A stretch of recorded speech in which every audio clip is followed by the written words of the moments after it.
Lawyers love to argue, and I suspect that doesn't surprise you, but it may surprise you that some lawyers also get physical. Like that time, a lawyer had it out for me and threw me against the wall.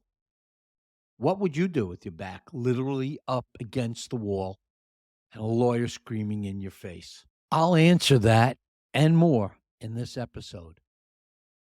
Do you think it's important that your counterpart on the case trust you? And for that matter, do you trust your counterpart? Why the heck are we talking about trust if this podcast is about successful case management and mediation of a personal injury accident case? We all know that clients inherently dislike each other, and they certainly don't trust each other. But haven't we all been guilty of exploiting this dislike and this distrust, especially if we believe it's going to help us? If the clients themselves were the bellwethers for how we approached our cases, then nothing would ever resolve. Suppose trust of opposing counsel was a helper and not a herder in a case. Occasionally, you will run into an attorney that does not feel the same way as you. That attorney will still see every case as a win and lose proposition rather than a win and win proposition. Mediation, on the other hand, sees things as a win and win proposition. But there are claims professionals who think they should never pay on a case, period, regardless of the seriousness of the injury or the clear liability on their client's part. Or on the opposite side of the coin, there are attorneys who never make a reasonable demand, who always are difficult to deal with, who never want to see the true value of their case. Or sometimes there's just mean-spirited people who lack trust in others and trust in themselves. For our purposes today, let's call them the combat veterans. The eye for an eye and tooth for a tooth type. The cantankerous, distrustful, just plain mean people. Would you ever want to work with someone like this? We know we can find ourselves in the same boat.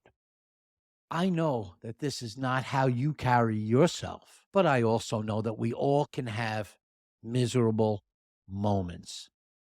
So how do you deal with the recalcitrant, distrustful adversary that refuses to work with you towards resolution? One way would be to totally shut down the relationship. Just prepare for trial. Put blinders on. Consciously decide, I'm not going to resolve this case, and I'm only going to do more work, make less money, have less time, speak to clients over and over again, make multiple wasted trips to court when nothing gets done, make voluminous motions that take hours and hours to work, to create, and then to argue, risk an appeal if there's an adverse decision, and generally just suffer stagnation on a case. But what if there was a better way? One that addresses all the problems associated with putting a case into suit. One that addresses the problem of dragging a case in your back for 3 to 5 years. What if there was a way that developed trust that counteracts every one of the things that I've talked to you about up to now? Trust that lessens your caseload. Trust that lessens the amount of time that you have to put into a case. Trust that creates more opportunities for you to resolve the case and less opportunities for you to constantly be speaking to your clients. Trust that creates no motion work. Trust that doesn't risk appeals. Trust that leads to mediations that resolve your case. When you develop trust, and that means killing your adversary softly, killing your adversary with kindness, you will reduce your caseload by resolving more cases. You will develop relationships and trust beyond this one case. You will conquer inertia and throttle up on the road to success. So what is trust exactly? It's interesting because if we play around with the word and just re-letter it a little bit, we can turn trust into strut. a literal support for your case. I propose that trust is the strut that will support your case. Now, a strut is defined as a structural component designed to resist compression forces. It's typically a bar, a rod, or a beam to provide support, stabilization, reinforcement to a structure. That's what trust is in a case. It's the same as a strut in architecture. Struts are used everywhere: aerospace engineering, mechanical engineering. But I'm also going to propose that a strut is used in personal injury cases to support the cases and to lead them to quicker and more efficient resolution. What am I saying? Let me be clear. Trust is just like a strut that is used in engineering. Only trust in a personal injury case will support that personal injury case towards a quicker resolution. And by the way, speaking of strutting, allow me to introduce myself. I'm Tony Mascolo, the reluctant mediator who failed to realize the toll that litigation work took on me. I'm a recovering personal injury litigator. I managed to escape alive from this beast of our business. I'm scarred, but alive, and I can't help but wonder how many of us who are in this business never were lucky enough to survive. This business takes a big toll on us. The toll it takes does not kill us softly. It can kill us hard and quickly. So let's dive in and see how trust, or strut, as we've relettered it, does this. We've turned TRUST into STRUT. Suppose I told you that one of the best ways to resolve your case quickly and efficiently through mediation is to strut. Strut your stuff. Be a peacock. Be the person that walks into the conference with a wide-brimmed 10-gallon hat. That's strutting. And many would think that this is counterintuitive to what mediation is all about. There is absolutely a place for strutting in mediation. There is a place to stick out. There is a place to put yourself forward in a meaningful way. This is important, actually, because you want to take control. Remember, we go back to being the captain of your own ship?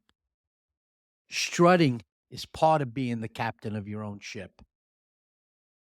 Some people think there's no place for strutting, but they would be wrong. Because strutting means you're using the supports that exist in your case, struts that you've most likely taken the time to develop to support your case, and you're showing them off. There are different ways to show things off. You can show things off in a kind and soft way rather than in the I will kill you with this way. The strut is what supports the framework of your case. It's what helps your case weather storms, stay standing upright, and yes, it can even help you deal with mean-spirited opponents who decide not only to argue with you, but to get physical with you.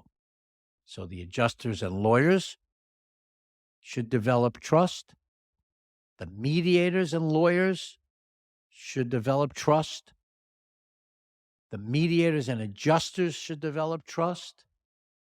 The adjusters and the attorneys and their clients need to develop trust. This is why I developed what I call the Relational Mediation Method for claims professionals and attorneys in personal injury cases. Trust is the support that every case and every relationship must have in order to resolve in a fair and just way. Broken relationships lead to broken cases. And we're not talking trials here. We're talking about the 95 to 98% of your cases that will resolve. Statistics show that 95 to 98% of your cases, depending on jurisdiction, will resolve prior to trial. Let me take a wild guess here. You would be happy if you were able to resolve 95 to 98% of your current caseload.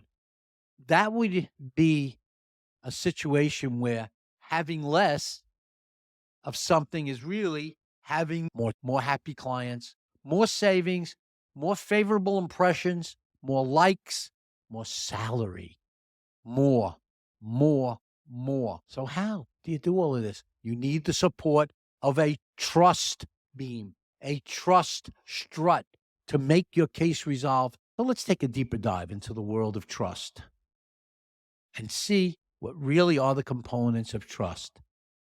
And let's look at an example from my former life.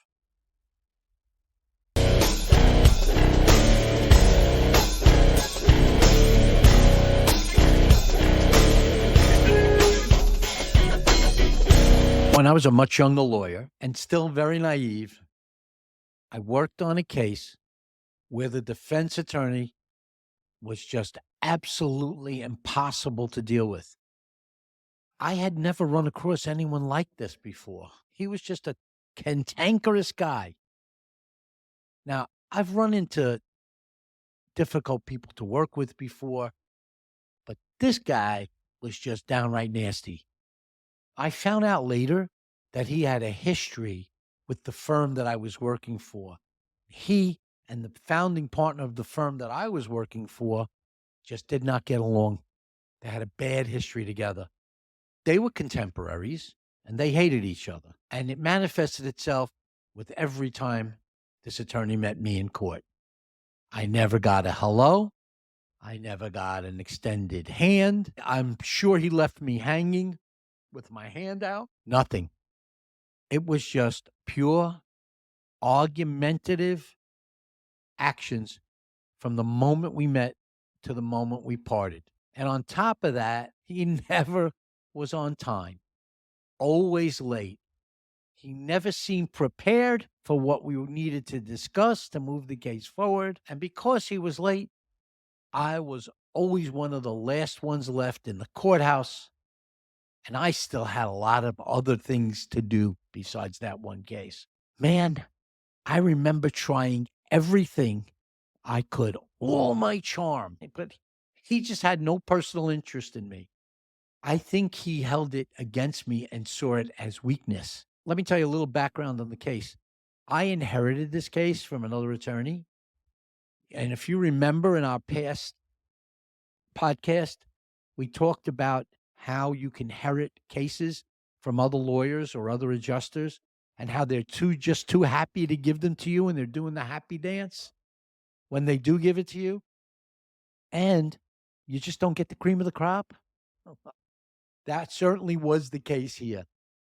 Eventually, I came to understand why this case had been handed down and down till eventually it came to me, the new guy on the totem pole. Eventually, we got to the point, though, where this case had to do depositions. They were court ordered, and we go to the depositions, and the EBT went terrible. We were fighting the entire time. We were up and down seeing judges. In those days, you went to see the judges immediately. So here we are. We're now in a hallway. After all of this is going on for hours, this guy just ends up absolutely losing it. And the way he lost it was not by arguing more with me, but by actually and literally pushing me up against the wall. Boom. It hurt. I was shocked. It was a physical attack, and my gut reaction was to react back. I looked him straight in the eye and I told him, "You just made the biggest mistake of your life. You just physically assaulted me over a deposition." I walked back in to the room. I put it on the record that the EBT was over, that he had attacked me physically, And I left it at that. I said the CBT is over, and I reserve my rights for all remedies that may be available to me. So why am I telling you this whole story? Because the rest of this story is about trust. And it was trust that showed me the way to resolve this case. I was not thinking revenge. I was thinking resolution. So as I sat on the train on my way back to the office, I started to think, how do I take this negative situation and make it into a positive? How do I make this help me resolve the case? I felt like I had something that I could use to help me resolve the case. I decided to make a call to the supervising partner in his firm. I discussed what happened. I told the partner that I was not interested in creating a problem for the firm or the attorney because, let's face it, this wouldn't look well to the Bar Association. It wouldn't look well to their client. I wasn't going to make a complaint, a grievance, or anything like that. My only goal was to resolve this case. I told him that I was not hurt, that I had put it on the record to protect myself and the record, and all I really wanted and needed for this case was to have someone who was reasonable to listen to me, to have a reasonable conversation, and to resolve the case at the right price. The attorney told me, okay, let me investigate it. Let me speak to the other attorney, and I will get back to you tomorrow. The next day, I get a call, not from the supervising partner, but from the attorney that had assaulted me. He apologized immediately, thanked me for not making more out of this than I could have, thanked me for not making a complaint to the Bar Association or even the police. He said it would never happen again. So, guess what? It didn't happen again. Now, I'm not going to tell you we become great friends. No, we didn't. But we were able to work together on more cases without a fight. We did resolve this case that caused this issue at the right price and in a fair and honest way. And along the way, we learned to trust each other. I had used trust as a tool to help me resolve this case. After that day, he was never late for court again. He would always say hello and goodbye. We trusted each other, and we settled many cases after that. In later episodes, we're going to consider all the letters of trust. Those letters are T for transparency, R for reliability, U for understanding, S for support, and T again for either truthfulness or trust. Tune in again for further episodes where we will talk about this and other matters that will help you manage your caseload. I am your host, Tony Mascolo, recovering personal injury litigator and now a mediator for the New York court system. I will help you manage a caseload and have a better, happier life, resolving cases through mediation. Together, we will learn methods to manage this beast of work and reduce caseloads, provide certainty of outcome, develop relationships that sustain continued resolution. And this will give you power over your life and in your relationships, both in and out of court. If you want to talk further, contact me at smarttomediate.com/book a call.